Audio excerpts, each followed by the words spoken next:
चलो हम पहला प्रश्नावली 1.1 खत्म कर चुके हैं। अब से हम प्रश्नावली 1.2 का नियम पढ़ेंगे।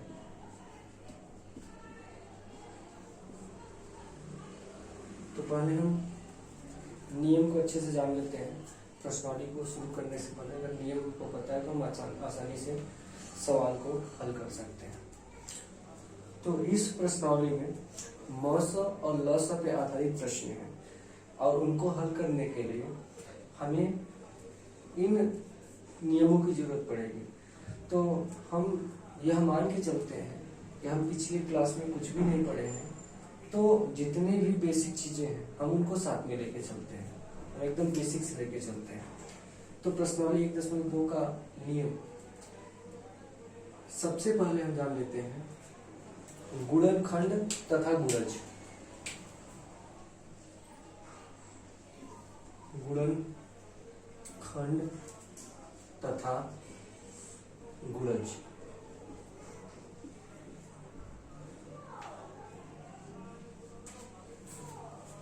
गुणनखंड क्या होता है और गुणज क्या होता है, तो इसको जानने के लिए पहले हम परिभाषा लिख लेते हैं।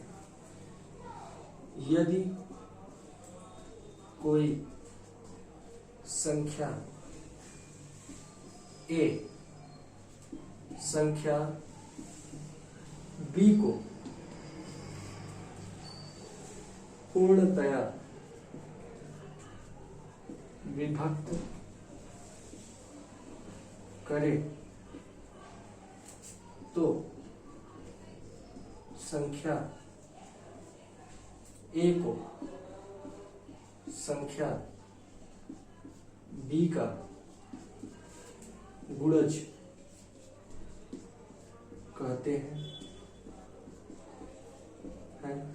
सॉरी, संख्या a को संख्या b का गुणनखंड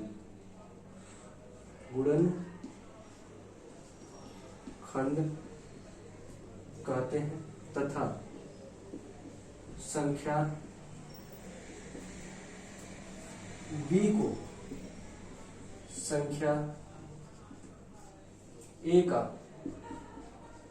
गुणज कहते हैं। यानी दिया क्या है, गुणनखंड और गुणज को अगर समझना है तो इसके परिभाषा को हम समझ लेते हैं। यदि कोई संख्या a यानी कि एक संख्या a दिया हुआ है, संख्या b यानी कि दूसरी संख्या b दी हुई है, तो पहली संख्या a है तो दूसरी संख्या b है।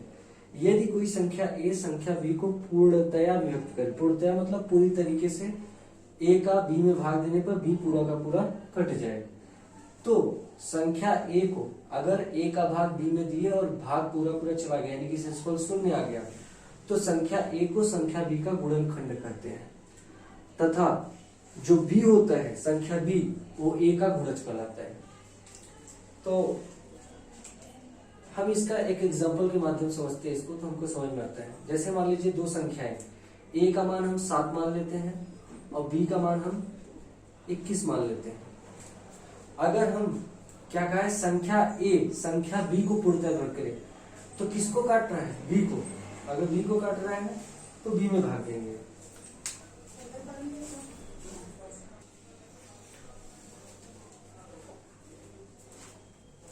तो यहाँ पर हम क्या करते हैं, सबसे पहले दो संख्याएं ले लेते हैं। पहली संख्या को हम a को 7 के बराबर और b को हम 21 के बराबर ले लेते हैं।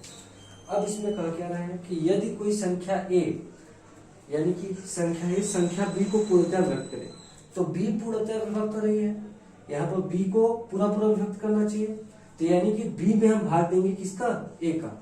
तो हम क्या करेंगे, a का भाग b में देंगे। तो यहाँ पर अगर हम देखें तो a का मान कितना दिया है, 7, यानी कि 7 का भाग देना है किसमें, 21 में। तो 7 का पहाड़ा पढ़ेंगे, 21 कितनी बार में आएगा, 21, 7 त्रिक 21, यानी कि यहाँ पर अगर देखें तो शेषफल हमारा क्या आ गया, 0, शेषफल 0 आ गया। तो अब a जो होगा b का गुणनखंड कहलाएगा, तो जिससे हम भाग देते हैं वो गुणनखंड कहलाता है। यानी कि छोटा वाला बड़े वाले का गुणनखंड कहलाएगा और बड़ा वाला छोटे वाले का गुणज कहलाएगा। तो यहाँ पर 21 7 जो होगा 21 का एक गुणनखंड है, जबकि 21 7 का गुणज है।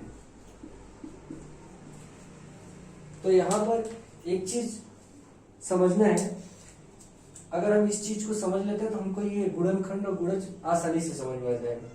जो बड़ी संख्या होगी वह गुणज होगी और जो छोटी संख्या होगी वह गुणनखंड होगा। तो गुणनखंड छोटा रहेगा और गुणज बड़ा रहेगा। तो गुणनखंड और गुणज समझ में आ गया होगा। अब हम अगला टॉपिक समझते हैं।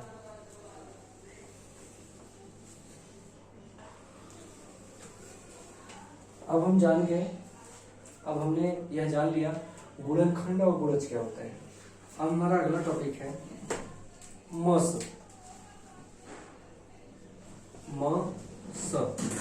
जिसका अगर पूरा नाम लिखे तो होता है महत्तम समापवर्तक, और इसको अंग्रेजी में बोलते हैं हाईएस्ट कॉमन फैक्टर, और शॉर्टकट में बोलते हैं HCF।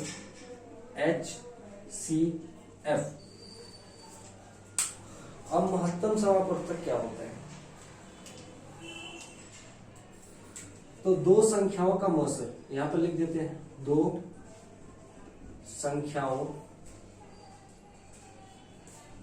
का मौस वह बड़ी से बड़ी संख्या होती है, बड़ी से बड़ी संख्या होती है जो प्रत्येक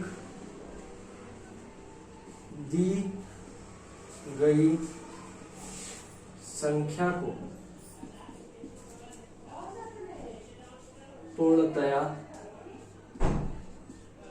विभक्त कर दे। तो ये होता है महस का परिभाषा। महत्तम महस को पूर्ण रूप से बोलते हैं महत्तम समापवर्तक, इसको अंग्रेजी में बोलते हैं हाईएस्ट कॉमन फैक्टर, और शॉर्टकट में बोलते हैं HCF। महस की परिभाषा होती है दो संख्याओं का महस वह बड़ी से बड़ी संख्या होती है जो प्रत्येक दी गई संख्या को पूर्णतया विभक्त करे। यानी कि अगर हमको दो संख्याओं का महस लेना है तो जो महस आएगा दो संख्याओं का वह बड़ी से बड़ी संख्या होगी, जो जिससे क्या करेंगे, जो महस रहेगा आएगा उससे हम दी गई संख्याओं में अगर भाग दे दें तो वो जो दी गई संख्या है उससे पूरी तरीके से विभक्त हो जाएंगे। तो अभी ये नहीं समझ में आया होगा तो हम जानते हैं, इसलिए क्या करते हैं, इसको हम एग्जाम्पल के माध्यम से समझते हैं। तो एग्जाम्पल के माध्यम से इसको समझने के लिए सबसे पहले हम मौस निकालने की विधि देख लेते हैं। तो मौस निकालने की विधियां,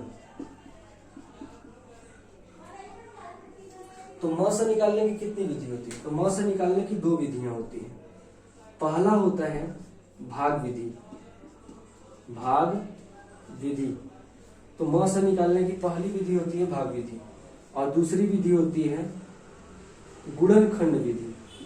गुणनखंड विधि, अब गुणनखंड क्या होता है अभी इसके पहले बताया गया। अब भाग विधि, तो ये वाला जो है हम प्रश्नावली 1.1 में पढ़ चुके हैं, जो हम बार बार भाग निकाल रहे थे, दो धनात्मक संख्याओं का भाग ले रहे थे और लास्ट में जिस भाजक से शेषफल शून्य आता था वही हमारा भाजक ही दी गई शुरू में दी गई संख्याओं का मौसा होता था। तो वो जो विधि रहती थी वही थी भाग विधि। अब हम इस प्रश्नावली में गुणनखंड विधि को पढ़ेंगे। अब गुणनखंड क्या होता है इसके पहले बता दिया गया। अब गुणनखंड विधि से कैसे करते हैं, तो इसको समझने के लिए चलिए एक एग्जाम्पल के माध्यम से हम समझते हैं। एक एग्जाम्पल ले लेते हैं। 56 और 32 का मौसम हम निकालेंगे, वो भी किससे? गुणनखंड विधि से।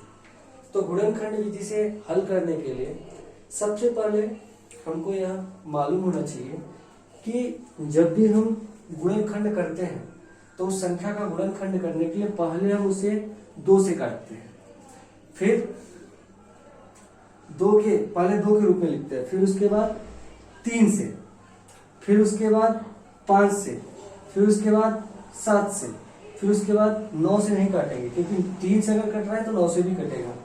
तो हम उसके बाद 11 से काटेंगे, फिर उसके बाद 13 से काटेंगे, फिर उसके बाद 17 से काटेंगे, फिर उसके बाद 19 से काटेंगे, फिर 23 से काटेंगे। इस तरीके से हम काटते हैं। तो अभी इसका प्रयोग कहाँ होगा समझ में आ जाएगा। तो हम सबसे पहले 56 का निकालते हैं। तो 56 का अभाज्य गुणनखंड करने के लिए पहले हम 56 को ऐसे लिख लेते हैं और इसके बगल से ऐसे पाई खींच लेते हैं और इसके नीचे से ऐसे पाई खींच लेते हैं।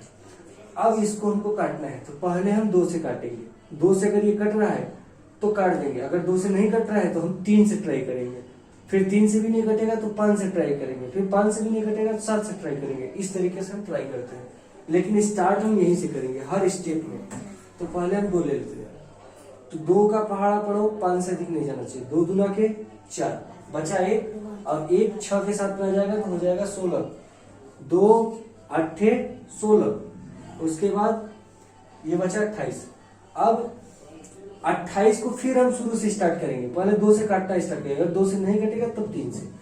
तो पहले हम 2 से काटते हैं। तो 2 1 कम 2 और 2 4 8 कट गया। फिर उसके बाद अब 14 को काटेंगे, फिर 2 से कट रहा है, 2 7 14। अब 7 को क्या 2 से काट सकते हैं? नहीं काट सकते। 3 से काट सकते हैं? नहीं काट सकते। 5 से काट सकते हैं? नहीं काट सकते। तो कटेगा किससे? 7 से, यानी कि 7 से काटेंगे। 7 1 कम 7। यानी कि अगर हम 56 का अभाज्य गुणनखंड देखें, यह एक भाज्य संख्या है। भाज्य संख्या को अभाज्य गुणनखंडों के रूप में बदलते हैं। तो अभाज्य गुणनखंड के रूप में हम इस तरीके से बदलते हैं। ये नियम होता है, पहले 2 से काटते हैं, फिर 3 से, फिर 5 से, फिर 7 से, जिस संख्या से कटेगा उससे काटेंगे। तो अब 56 का अभाज्य गुणनखंड क्या आया? पहले 2 है तो 2, फिर इन सभी संख्याओं को गुणे में करके लिख देते हैं। 2 फिर गुणे में क्या है? 2, ये भी हो गया। अब क्या है? 2 फिर उसके बाद 7, यानी कि 56 का अभाज्य गुणनखंड ये आ गया। अब ऐसे ही हम 32 का निकालते हैं। अब 32 का अभाज्य गुणनखंड क्या होगा? तो 32 का निकाल लेते हैं। तो 32 का हो जाएगा, पहले हम कहां से स्टार्ट करेंगे? 2 से काटना, तो 2 से काटेंगे। 2 का भाग 3 में, 2 1 कम 2, बचा 1, हो जाएगा आगे 12। 2 छक्के 12। अब फिर 16 आया। अब 16 को भी जब काटेंगे तो 2 से ही स्टार्ट करेंगे। तो 2 8 16, 2 4 8, 2 दूना के 4 और 2 1 कम 2। हम तब तक काटते हैं जब तक 1 ना आ जाए। 1 आएगा तो छोड़ देंगे। तो अब जो आया है इसको गुणनफल के रूप में लिख लेते हैं। तो पहले क्या दिया है? 2 लिख लिए, फिर गुणे। फिर क्या दिया है? 2, फिर 2 लिख लिए, फिर गुणे। फिर क्या दिया है? 2, फिर 2 लिख लिए, फिर गुणे। फिर कितना दिया? 2, फिर 2 लिख लिए, फिर गुणे। फिर कितना है? 2। अब जब हम इसको अभाज्य गुणनखंड के रूप में लिख लेते हैं तो अब इसका निकालते हैं मौसम। चाहे हिंदी में लिखें चाहे अंग्रेजी में लिखें, मौसम बराबर ऐसे लिख देते हैं। अगर अंग्रेजी में लिखेंगे तो अंग्रेजी में ऐसे भी लिखेंगे। मौसम को क्या बोलते हैं? HCF। किसका? 56 और 32 का। 56 और 32 का HCF निकालना है तो ऐसे लिखेंगे। अब मौसम बराबर होता है उभयनिष्ठ गुणनखंड। उभयनिष्ठ गुणनखंड। उभयनिष्ठ मतलब कॉमन। जैसे हम मैच खेलते हैं तो कॉमन होता है एक प्लेयर जो कि दोनों में खेलता है। ऐसे ही ऐसी संख्या देखेंगे जो दोनों में हो। जैसे यहाँ पर देखें तो यहाँ पर देखिए 1 2 1 2, ये दोनों में है तो 1 2 लिख लेंगे। फिर गुणे, फिर 1 2 1 2, ये दोनों में है, फिर 2 लिख लेंगे, फिर गुणे, फिर 1 2 1 2 दोनों में है, फिर 2 लिख लेंगे, फिर गुणे, फिर यहाँ पर 2 है लेकिन यहाँ पर अब 2 है नहीं है, यहाँ पर 7 है लेकिन इसमें 7 है नहीं है। तो अब जो कॉमन था बस उतना ही लेना है, तो कॉमन इतना ही था, अब छोड़ देंगे, इसके बाद गुणे वाला हटा देंगे। तो 2 दूना के 4 दूना के 8, यानी कि 56 और 32 का जो मस आया वो कितना आया 8। तो इस प्रकार से हम गुणनखंड विधि से मस निकालते हैं। तो ये था मस निकालने का नियम। अब इसको हम इसके माध्यम से समझ लेते हैं। कहा है दो संख्याओं का मस वह बड़ी से बड़ी संख्या होती है जो प्रत्येक दी गई संख्या को पूर्णतः व्यक्त कर दे। तो जो मस होता है तो मस कितना आया 8 आया, यानी कि 8 से जो मस होता है वह दी गई प्रत्येक दी गई संख्या को पूर्णतः व्यक्त करता है। यानी कि 8 से अगर हम 56 को काटें तो 56 भी कट जाएगा, और 8 से अगर हम 32 को काटें तो 32 भी हमारा कट जाएगा। 8 चौक 32, तो देखो पूरा पूरा कट गया। 8 सत्ते 56 कट गया ना। यानी कि दो संख्याओं का मस वह बड़ी से बड़ी संख्या होती है जो प्रत्येक दी गई संख्या को पूरा पूरा विभक्त कर दे। यानी कि मस से अगर हम जो दी गई संख्याएं हैं उनका भाग करें तो क्या होगा, वो पूरी पूरी कट जाएंगे। ये था मस निकालने की विधि।